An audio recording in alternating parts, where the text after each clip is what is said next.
So can everyone see my screen? Yes. Okay, so this is the last presentation for for solid state devices, group 5. So I'm going to be presenting on the high electron mobility transistor. So let's start. So the HEMT is a heterostructure FET, which works on the principle of it uses a heterojunction, which is basically making a junction using two semiconducting materials that are brought into close contact. A brief history. It was invented by T. Mimura, who was involved in research of high-frequency, high-speed Group 3 and 4 semiconductor devices in Japan. And the HEMT was first commercially used as a low-noise amplifier in Japan in 1985. So characteristics of the HEMT. It's a 4-terminal configuration where we have the source, the drain, the Schottky gate, and the substrate contact. We have the heterostructure design, as I've said. The HMT uses heterostructures, which provide different band gaps to enhance electron mobility. And then we have the normally on operation, where in a HMT, there's a channel that's formed. We'll look at it in the next few slides, but basically that channel consisting of two-dimension electron gas is always formed even without applying voltage to the HMT. And then we have the high electron density, which the device exhibits a high electron density in the channel, which contributes to its high speed performance and efficiency. Okay, so structure. We can look at it from up going down. We have the source, the gate, the drain. The source and the drain are made up of doped gallium arsenide. And then we have the doped aluminium gallium arsenide right below the gate. And then we have the undoped aluminium gallium arsenide spacer. We have the two-dimension electron gas. We have the undoped gallium arsenide buffer. We have the semi-insulating gallium arsenide substrate. So on the next few slides, we're going to look at each block one by one. Okay, so the parts of the HMT. We have the source, which allows electron flow for the operation of the device. We have the Schottky gate, which is basically the gate forming a gate from a Schottky junction. A Schottky junction involves bringing the gate, the metal, and a lightly doped semiconductor into close contact. Our lightly doped semiconductor is the doped aluminium gallium arsenide that we saw, the one that's right below the gate. And then we have the drain, which allows electrons to flow out of the HEMT. And then we have the doped aluminium gallium arsenide, which acts as an electron donor. Because we are doping with silicon, we'll have extra electrons, and it supplies electrons to the undoped gallium arsenide layer, which creates the two-dimension electron gas at the interface. And then we have undoped aluminium gallium arsenide spacer. As the name states, it's literally a spacer, which is basically a physical separation. It separates the doped aluminium gallium arsenide and the undoped gallium arsenide buffer. And the separation is necessary to reduce coulombic scattering and enhance electron mobility. And then we have the undoped gallium arsenide buffer layer, which provides a boundary for the formation of the two-dimension electron gas at its interface with the aluminium gallium arsenide. And then we have the two-dimension electron gas. It's a high mobility electron channel that forms at the interface between the undoped aluminium gallium arsenide spacer and undoped gallium arsenide buffer layer. So the undoped gallium arsenide layer, the doped aluminium gallium arsenide layer, the electrons from here are the ones that provide are the ones that help create the two-dimension electron gas, which basically forms a channel. And then this channel allows electrons to flow from source to drain. And then we have semi-insulating gallium arsenide substrate, which is basically the base layer of the HMT. Then we have the fabrication process. We have, okay, this one we're not going to look into it that much, but it's important to just know the steps. So we have ohmic contact formation for creating ohmic contacts for the source and drain regions.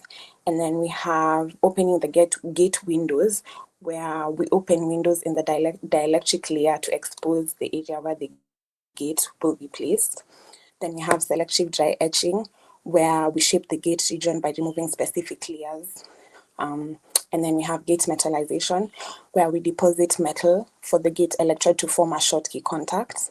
And then we have interconnect metallization, where we create metal interconnects to connect the source, drain, and gate to the HEMT terminals, to the HEMT terminals, to the external circuit rather.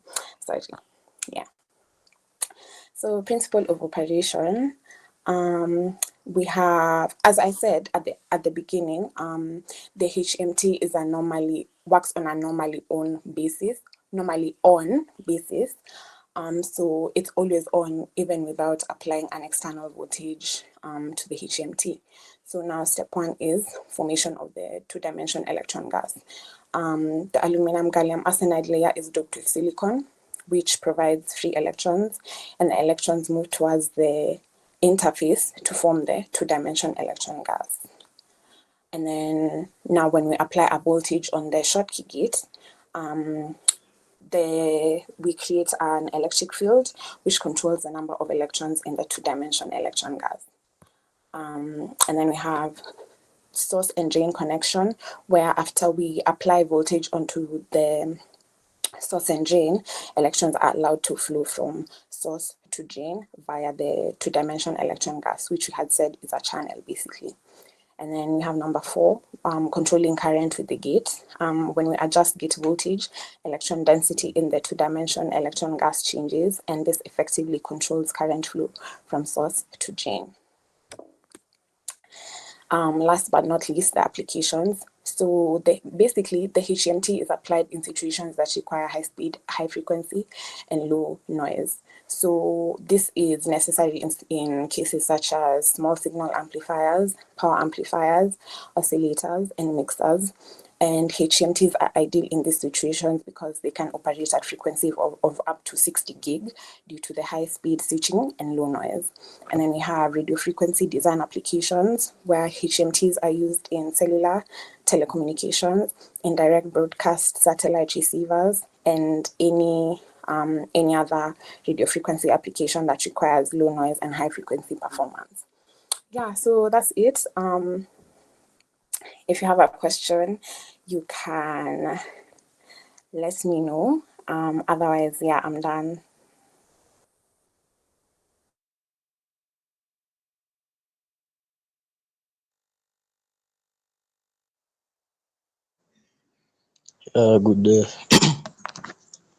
Good morning. I'll be taking you through the power limiters. Then we will present.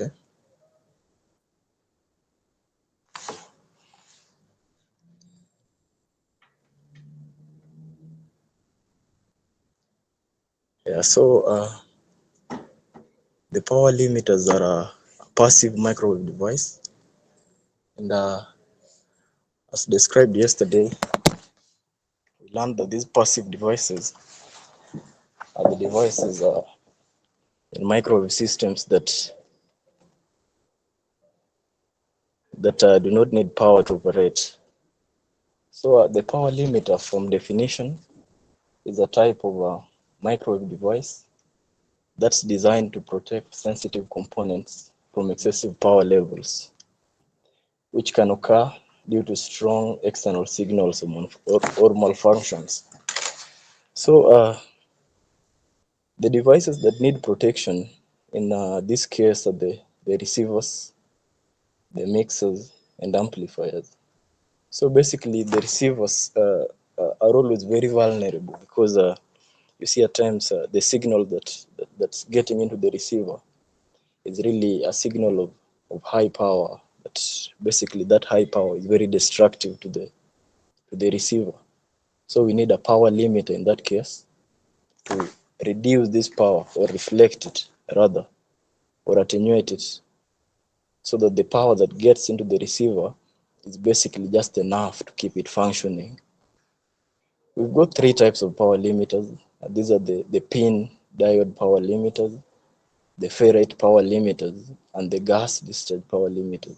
So I'll just go through the, the mode of construction of each in the application, then I'll end this. So I'll begin from the pin diode limiters. So for all limiters are built using materials and components that exhibit nonlinear behavior. So getting into the pin diode, it's a core component. The pin diode is built by a core component, which is the pin diode.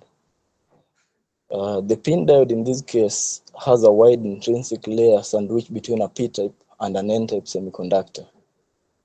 Then multiple pin diodes are often used in series or parallel arrangements so that when they're exposed to high power, these diodes change their resistance. So this change in resistance is what really makes the power to attenuate in this order. Then these diodes are mounted on heat sinks or substances with high thermal conductivity to prevent overheating. You see, in a case where the resistance is large, in that case, we find that there's a lot of heating. So to prevent matters that may result from this heating, we need a heat sink or something that can really reduce this heat in that order. Yeah, so basically this is the diagram of the pin diode limiters. I guess in as much as it ain't that clear, you guys can see that we've got in the first, the top left part, then we've got the pin diode interconnections and everything. So that maybe the next diagram may look more familiar to you guys, but basically it's just the inner dimensions of what we had in the first slide. So it includes everything, the diodes, everything in that order. So that we've got an input and an output. So that the input basically is a high power, then at the output we get very little power that's required by the microwave component. Then I'll move to the ferrite power limiters. So these limiters use ferrite materials, which are non-conductive, magnetic materials with ion compounds. Ferrites inhibit a nonlinear magnetic response under high power, making it suitable for microwave applications. So in this case, the core is placed within a waveguide or a strip-line structure, so that when high power levels are reached, the magnetic properties of the ferrite change, and this change restricts or deflects the excess power. Just a diagram of the same. In the next slide, it's these actually, so that we've got, in this case, we've got an input microwave pulse. Then this pulse really is of high power, but then at the output we receive a pulse that's got a power that's a little reduced. So this reduced power is much better for the component that's connected to it. Then I'll get to the gas discharge power limiters. So for these power limiters, the main component is a sealed capsule filled with an inert gas, such as argon and neon. When exposed to high power, the gas ionizes, creating a plasma that absorbs or reflects excess power. So this capsule is encased in structures that connect with microwave signal paths, such as waveguides. Then the casing is made of materials that can withstand high temperatures. And because ionization in this case can produce heat. Remember, here we are dealing with power that's reduced, and it produces a lot of heat. So we really need use equipment that can absorb the power, or rather can reduce the heat rather. So a diagram of the same is shown in this slide, so that basically I've got the input and the output.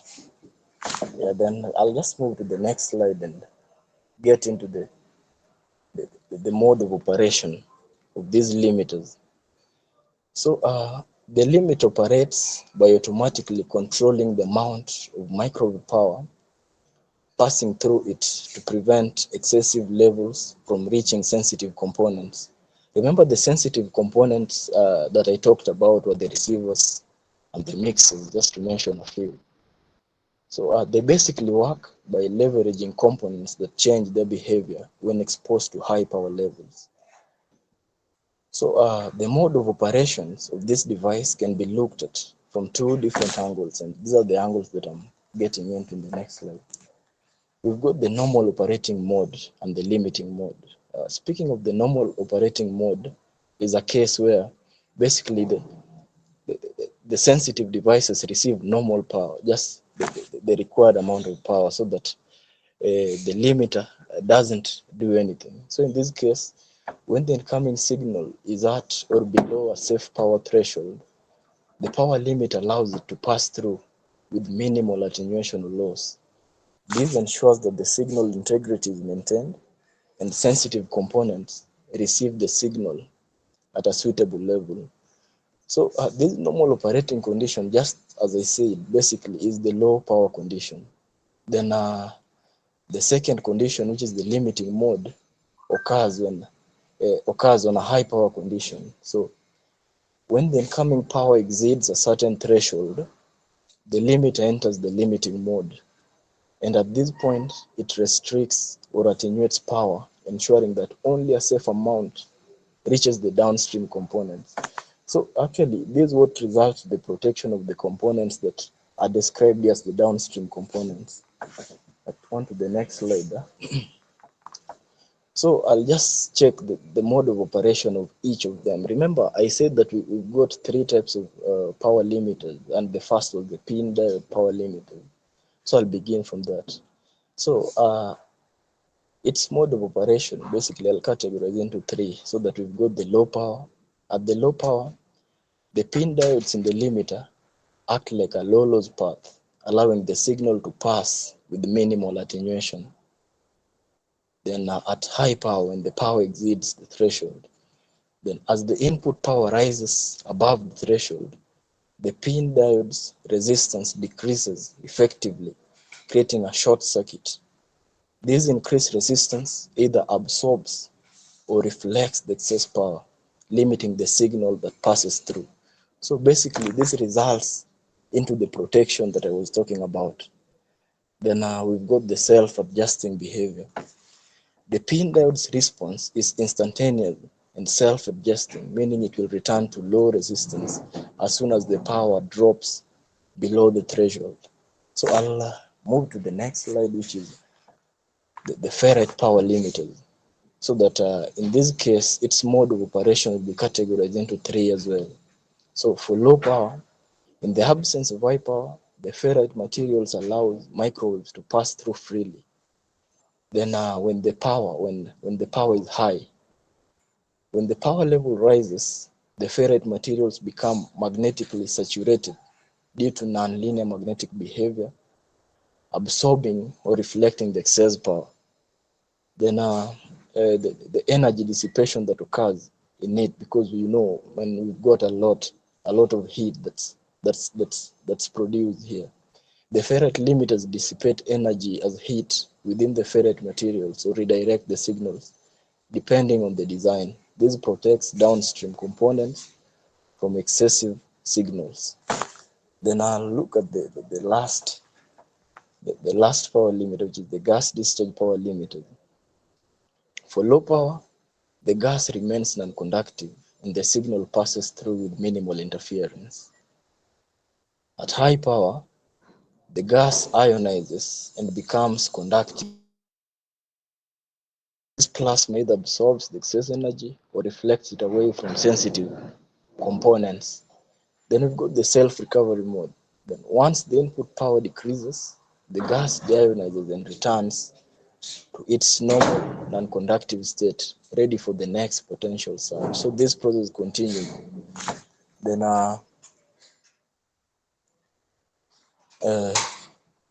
these are the additional aspects of the power limit of operation, because basically for these components to work automatically, we really need to get the self-resetting aspect, so that power limiters typically reset automatically once the high power event ends.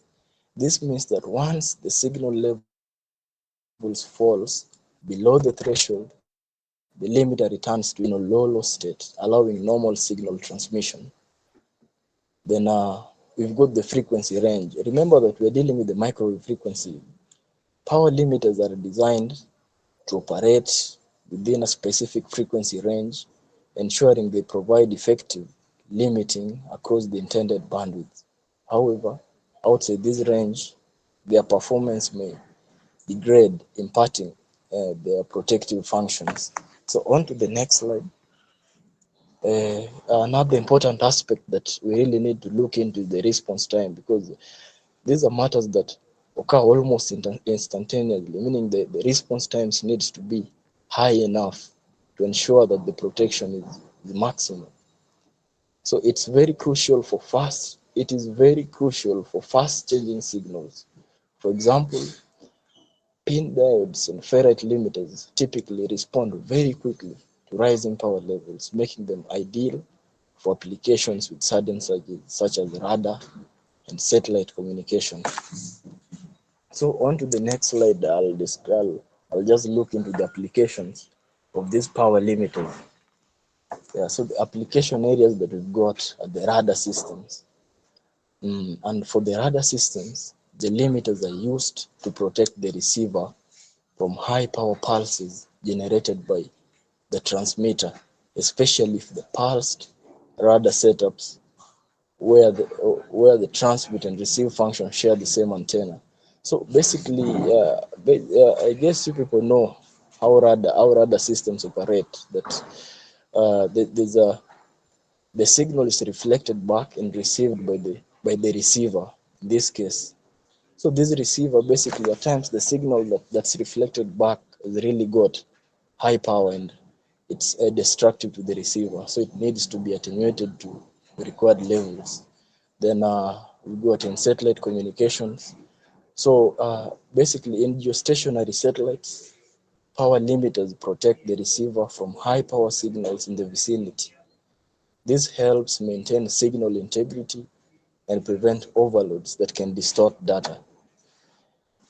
Then in military and defense, so in military and defense, basically we've got the electronic warfare systems that require power limiters to shield critical components from high power interference, jamming signals and pulses from hostile electronics attacks. So in this case, guys, I guess you will know about electronic warfare system. This is the warfare system that really aims to distort one's communication, like the enemy's communication, because communication is really key in the military and in warfare. Once maybe your communication systems are impeded, then you're at risk of losing the war. So basically, uh, in this case, a very high power is sent to the enemy's receivers, so that in the absence of a power limiter, basically their receivers are jammed and they've really got nothing to track the information and everything that's going on in the battlefield. So they lose the war. So just to end it all, other applications are the wireless communication systems, test and measurement equipments, aerospace and aviation communication systems, medical microwave equipment, and industrial microwave systems. Then in summary, power limiters protect sensitive radio frequency and microwave components by attenuating or reflecting high power signals, ensuring system longevity and reliability. Limiters are self-resetting and automatically return to normal operation after high power events. Then new trends aim to enhance limiter performance with hybrid designs and advanced materials. Yeah, thank you. I'll welcome any question if there is.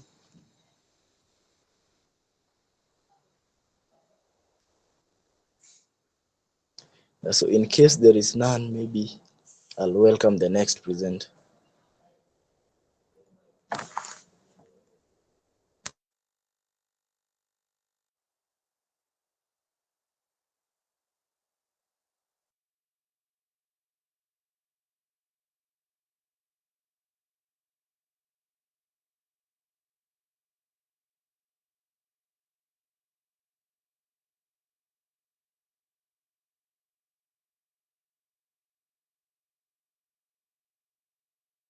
Yes, good morning. I would, I am from Group 5, I mean Group 6, and I'd like to take you through Faraday rotation in microwaves. Yes, so we shall be looking at an overview of the phenomena and the mathematical derivation and some of its applications.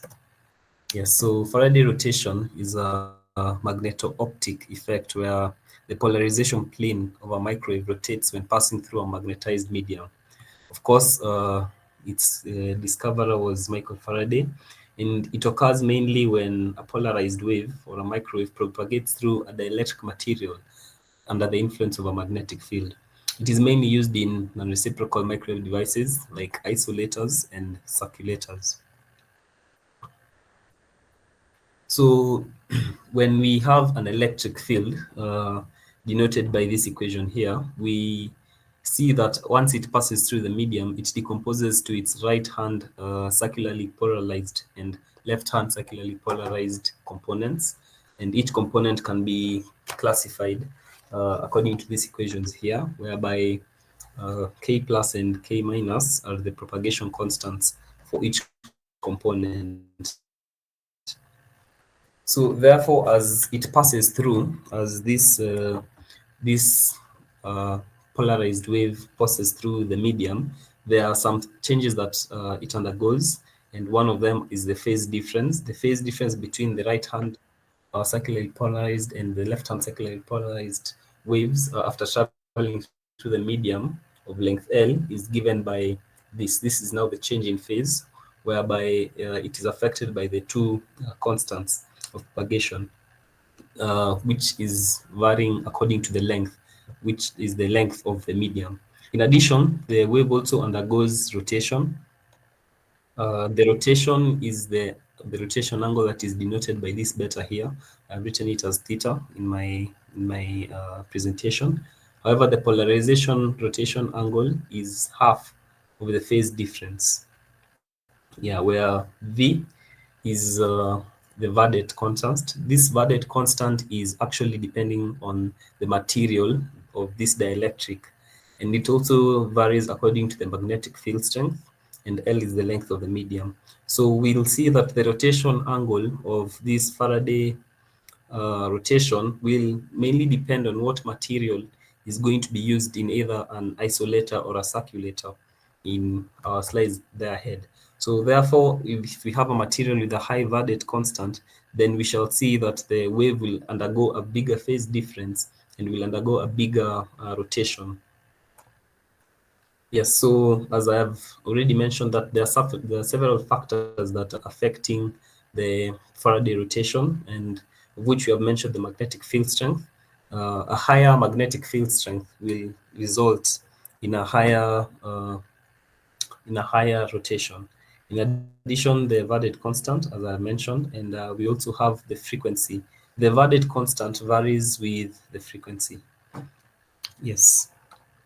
So before we go into understanding the Faraday isolator, I would just like to mention about how this wave actually would.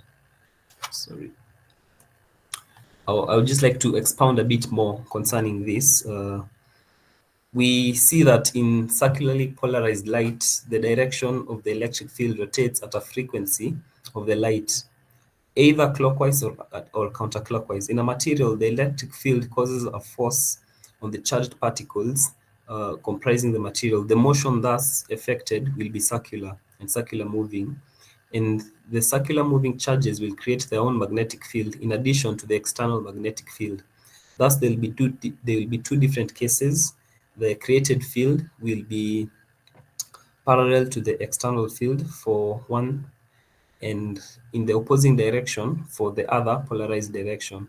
Thus, the net magnetic field is enhanced in one direction and diminished in the opposite direction.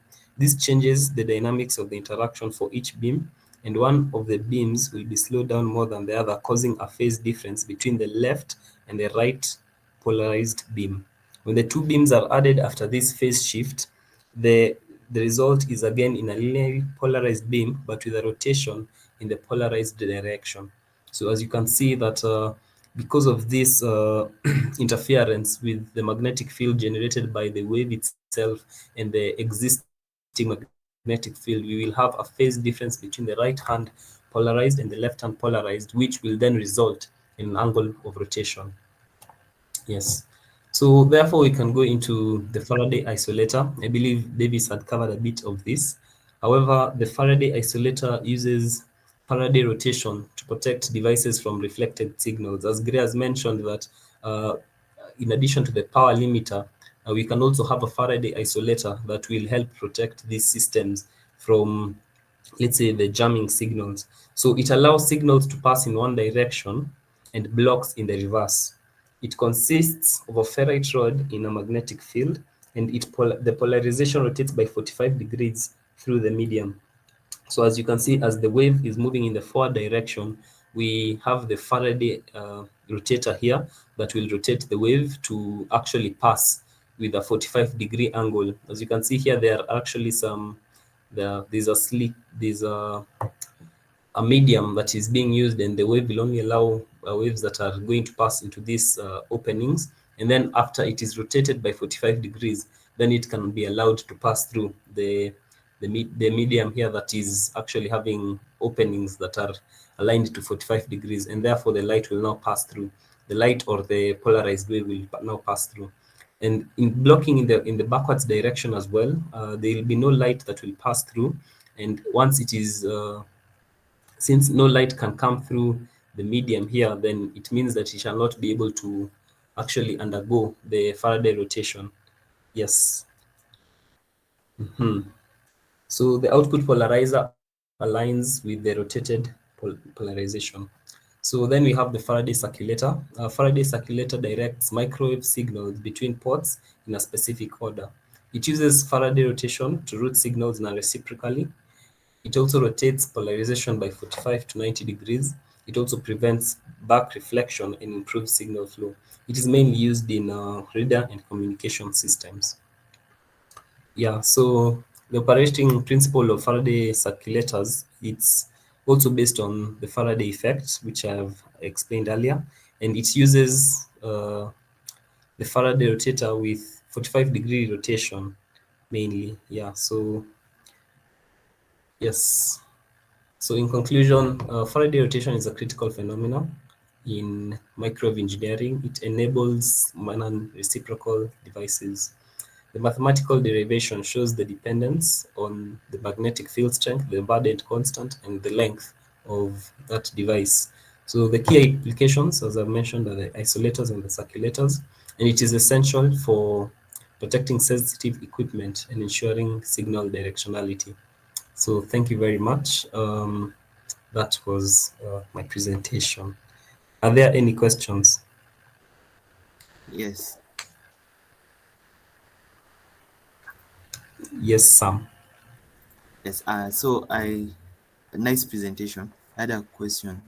Is there a risk if the polarized wave being distorted after passing through the magnetic field, either being distorted or basically could you lose your signal because of this phenomena? Well, as we can see in the earlier slides here, that the wave is passing through a medium, and I believe that either the left or the right hand side, one of them will be will be slowed down as it's passing through the medium, which will cause a phase shift.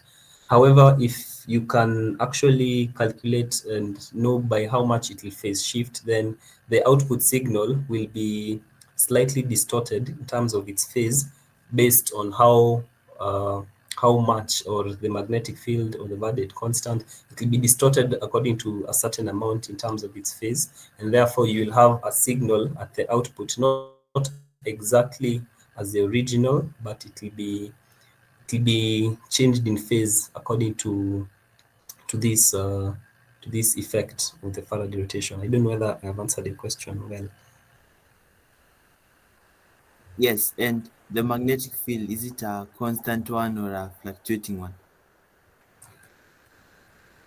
I believe you can actually adjust based on the device that you're using. In the example of a Faraday isolator, if this magnetic field is at a constant, it means that the device itself will only have a 45-degree shift, and it will only be used for 45 degrees. But if you can change the magnetic field, if you can have a varying magnetic field, then you can be able to use your isolator for various purposes, even changing the phase angle, the shift angle of rotation.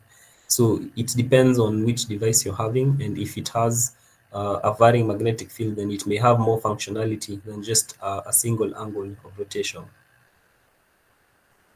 Thank you.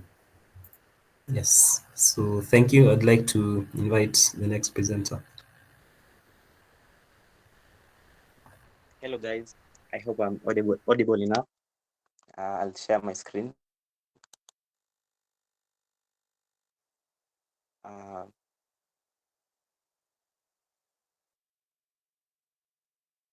In a moment. Please confirm that you can see my screen. Can you see my screen? No.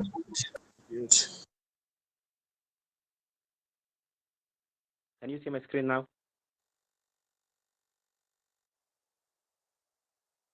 Yes. Yes.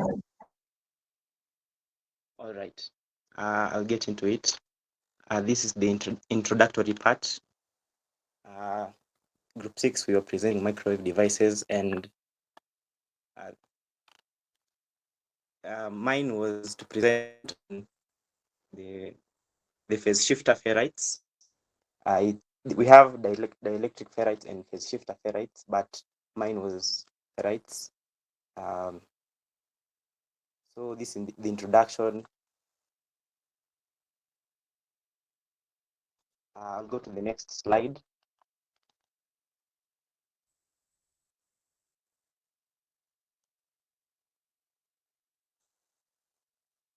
So phase shifters are two-port devices that produce an adjustable change in the phase angle of the wave being transmitted through it with practically negligible attenuation.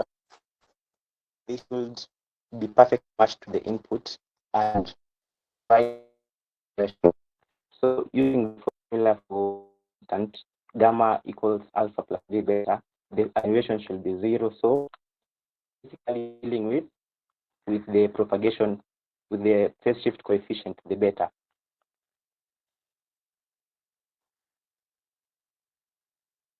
We have two modes of controlling the phase shifters.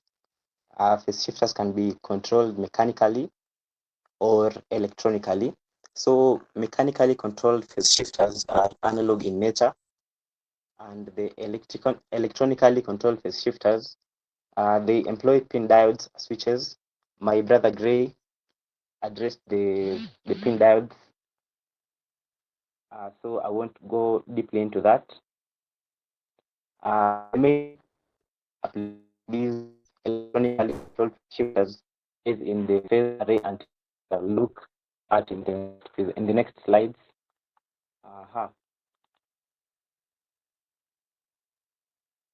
So we have adjustable phase shifters and non-adjustable phase shifters. In adjustable phase shifters, the amount of phase shift can be adjusted by varying the various components in the phase. phase shifter device. So using pin diodes or using lights, you can adjust the phase shift in the phase shift. So the pin diodes permit the phase shift to in steps either by changing directly or by connecting a set of stubs and through the diodes. But with phase shifters, phase shifters are widely used. So them, the magnetic wave is the non-compensated magnetic moments of the ferrite lattices. Ferrite phase shifters may be the reciprocal type, where the phase shift can be mounted for both directions wave propagation in the positive direction or in the reverse direction. And reciprocal type, which is like the gyrator, which my brother Timothy will address, is a special example of the non-reciprocal type of phase shifter. So I'll go to the working principle of the ferrite phase shifter. Basically, we're dealing with the permeability of the ferrite phase shifter. So the permeability of the ferrite depends on the radio frequency magnetic field configuration in the medium relative.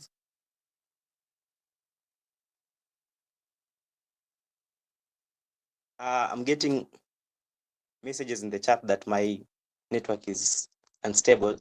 Give me a moment to fix it, just a minute.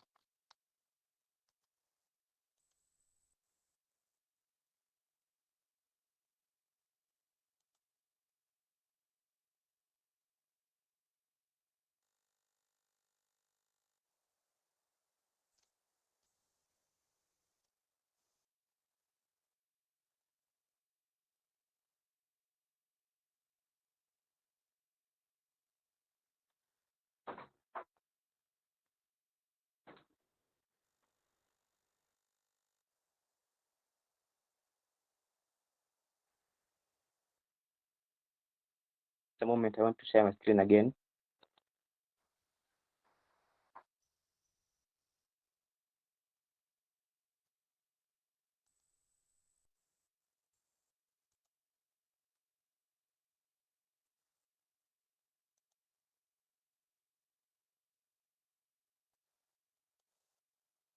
That you can see my screen. I hope that my audible and I can't see your screen.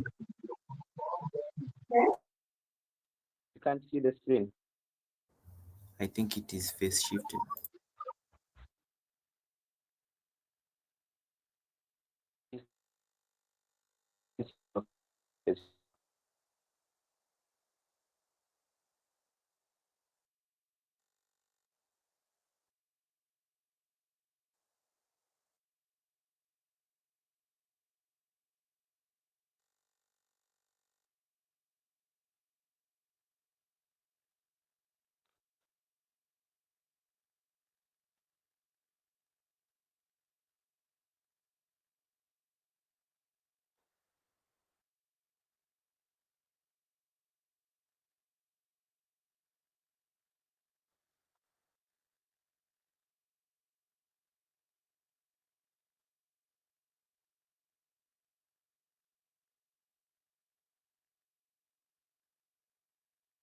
I think I'm having problems with my connectivity. Let me sort it out in a few.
Can you please confirm that I'm audible?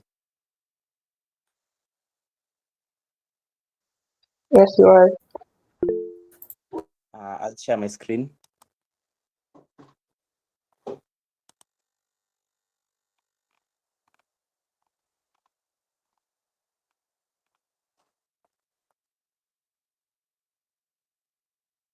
Is the screen visible? Yes. All right, so I'll continue with the working principle. So the permeability of the ferrite depends on the radio frequency magnetic field configuration in the medium relative to the static magnetization state. The propagation constant in the ferrite media changes with permeability since beta equals omega, the root of mu epsilon. So basically, a change in the radio frequency magnetic field causes a change in the permeability of the ferrite material. When you vary the permeability, the phase shift coefficient will change, since the phase shift coefficient is directly proportional to the permeability. When there's a change in the phase shift coefficient, there'll be a change in the phase shift that we are looking for. So the phase shift in a ferrite device is generated by magnetizing the ferrite inside the waveguide by the radio frequency current, such that the phase constant in the propagating line alters due to change in magnetization. With the mode of construction, ferrite phase shifters can be constructed in many ways, but I took the liberty of delving into two main methods, or two most used methods. We have the ferrite twin toroid phase shifter, the one I've outlined here, and we have a rotary phase shifter, which will be in the next slides. We have other ways of constructing. We have the ferrite loaded coaxial line, but this one is very expensive to form, and the ferrite ferroelectric layered phase shifter, which can be controlled either electrically or magnetically. Like, you can control it with the magnetic field or with the electrical field, or both. So it's very efficient, that one, but very costly as well.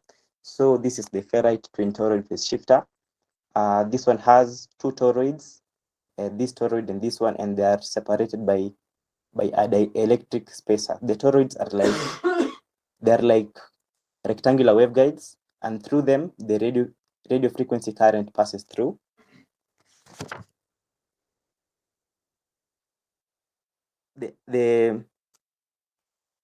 I'll go to the next slide, sorry.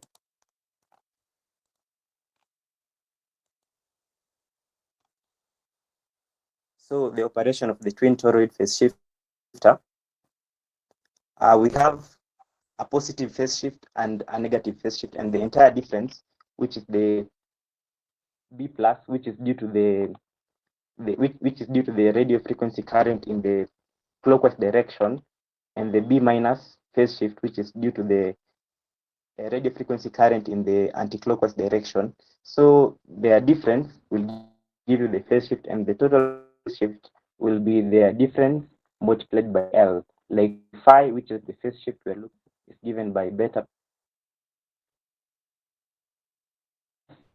L.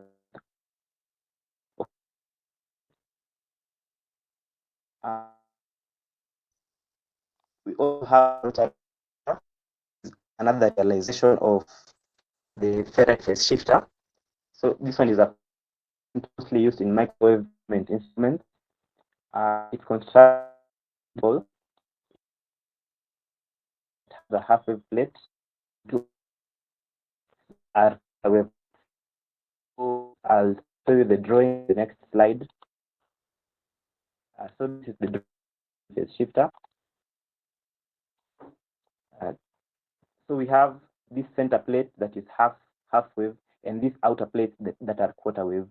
So, like I said in the toroid slide, this is the phase shift: beta plus, beta minus, or beta 1 minus beta 2, then times L. And for this, it will give a phase shift of pi over 2 for the rotary phase shifter.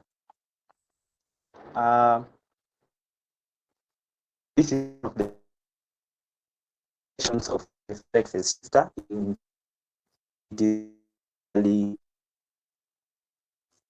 So what is a 10 that is array of elements connected to the shifter fed to the beam electronically. So these phased array antennas have the elements such as printed circuit dipoles that can be scanned in any direction during the phase of excitation of each element in the array. These antennas are used because they are small, but electronically controlled, faster, then can use using IC technology. So that meet all these requirements. Hence, that's but they can also be implemented using ferrites.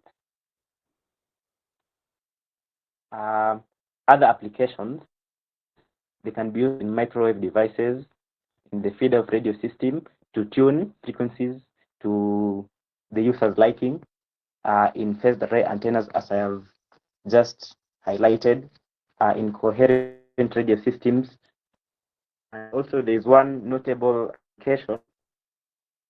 It is in circuit communication, so that the phase of the signals, incoming signals or outgoing signals, can be aligned so that the transmission of signals is efficient. I think I'll end there because of time. I'll welcome any questions in the next class.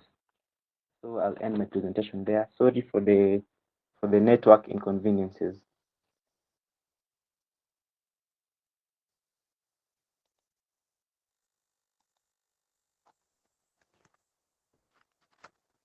Are there any questions before we wind up?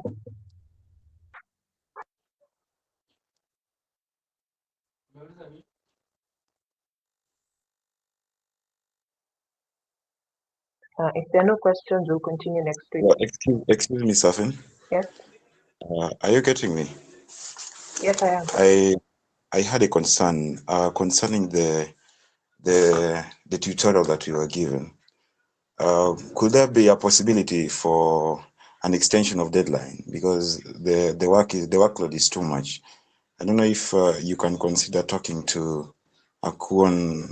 Akuan on that. I'm not sure, because I feel like we've had like 4 weeks with the work.